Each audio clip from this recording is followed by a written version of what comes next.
So one of the most exciting things that Gabriel feels about the Tahion is it helps you become, what Gabriel mentioned in spiritual nutrition, a superconductor for the divine. Yeah. It's like a lot. There's pain, there's organizing source for electrical, but really on the deeper level of consciousness, what we see, and I've seen it pretty consistently, is when people are working with Tahion over a period of time, and we didn't mention, the Tahion pendant, things like that, you become, in a sense, a superconductor divine, because it appears that what it's doing is organizing all the subtle bodies so there's no resistance to the flow of the divine energy coming into the body. And I think this is something that's kind of evolved over time, but you observe. Oh, absolutely. And I like to hear what you were thinking about it. But it's been actually, in many ways, the reason I do what I do. I mean, when we look at pain and we look at all the other things, Gabriel, that Tahion does, those are, to me, like an introduction into living, becoming balanced and pain-free. So that's not the thorn in your mind, is a big step.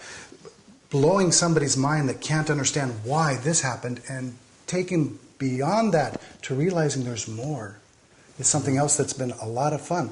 But for me, what you're talking about is the key to why we're here, and that's to evolve. So Tahion is really an evolutionary tool besides for pain. Well, the hopefully, pain of life taking you way beyond that. Hopefully that's where people end up with, realizing that, to the masses, they get pain-free, but as they start to spiritually awake, which we see happening everywhere, I mean, I travel the world, and as they do that, Tahion really acts as that catalyst to help them eliminate the blocks that are keeping them from being who they are. And, it's hard to let go of who you think you are to become who you could be.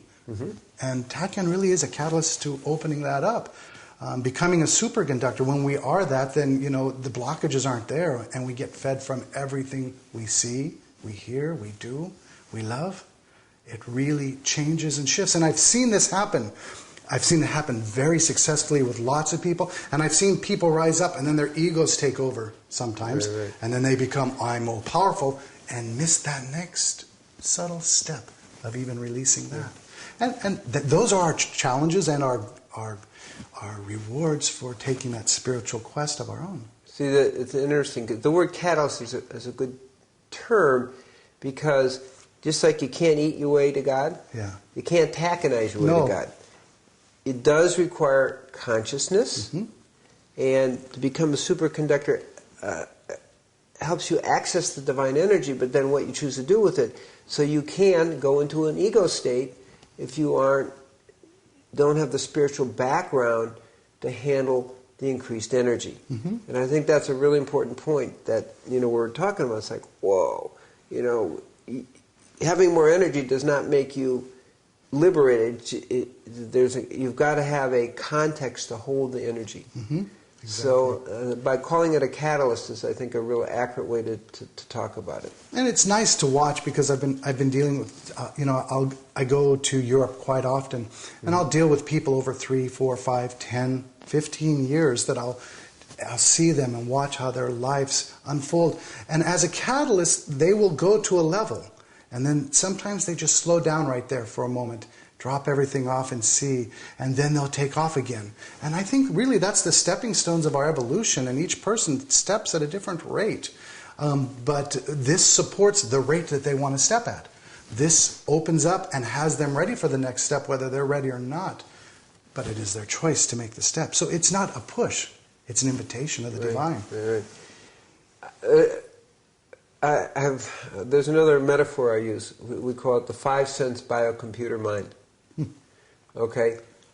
In our world today, we have a situation with the use of vaccines and drugs and things where and junk food and GMO food and so forth, where the 5-sense biocomputer mind gets jammed. Yeah, I understand. Okay? And in chemtrails and whatever, all this is going on, and it keeps people from kind of breaking through. So with Tahion, we optimize the computer, the 5-sense biocomputer mind, so then we can then go beyond. And that's where the freedom is. So, in a sense, Tahion becomes a very valuable tool for optimizing the functioning of your computer, your biocomputer mind, so that we can then transcend. Now, the transcendence requires some spiritual background. Mm-hmm. And you got the 5 sense computer mind working at 100%, you're more likely to go beyond. Absolutely. And I think maybe that's another way of talking about it. Mm-hmm. Where you're a superconductor for the divine, but at the same time, what do you do with it? What do you do with it? Right. So, in a sense, this is a great contribution to, in a sense, a counterpoint to dumbing down the 5 sense computer mind, and it allows us to become that superconductor and say, we can go beyond. Yeah, it becomes part of our right livelihood, part of our way of, for me, interacting with my world and keeping my world. I mean, from the spiritual perspective, for me, I'm watching as everything's changing in these times. It really is changing, and people's ability to change with it isn't, they're more comfortable staying where they are. And when things are changing, you can't stay where you are. It's going to push you. And if it pushes you more out of balance, that's what's going to happen. Right. And Tahion allows us to stay in balance and to evolve into this potential that gives us the energy and clarity to make the bifurcation choice. Right. Because in consciousness, you have to make choices. It's different than a pain bifurcation. Yeah. It's a consciousness bifurcation. It's really important that people don't, really use it in the right way. And as you've experienced if different people have used it, you can build the ego too. Yep. And it can actually work against you. It's your choice. Yeah. And that's conscious bifurcation, though, as you said, and which is so beautiful because we come to a point where we can decide clearly, make the choice of which way we're going to go. Is it going to serve who I am and what I'm doing, or is it going to serve where I don't want to be anymore? Right. Which way do I want to go? And it supports and brings those up. It doesn't, this system was never meant to hold stagnant energies. And as we use more Tahion on it and it becomes a superconductor, these stagnant pockets release. Sometimes they come up for us to take a look at, and we can choose to keep or not. Absolutely. It's really good. So that's just one of probably the most profound part in our period of evolution, is using the Tahion in this way. So I think it's really exciting. Isn't it fun, though, how the world, it's waking up, yes, without a doubt. And it's such an exciting time. And yet there's still this underlayer of people who are evolving without realizing what they're doing. Right. They're not realizing that I am evolving. And so the Tahion tools really affect them. But it's up here where we're most interested. And yet what we have to talk about for the masses is the level below until they evolve. Yeah. And but isn't that life? You got to have an entryway. Yeah. You got to have an entryway within your comfort zone. Yeah.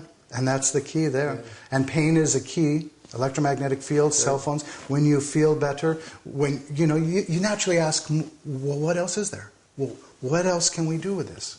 And that what else is the secret. Beautiful, beautiful. Okay.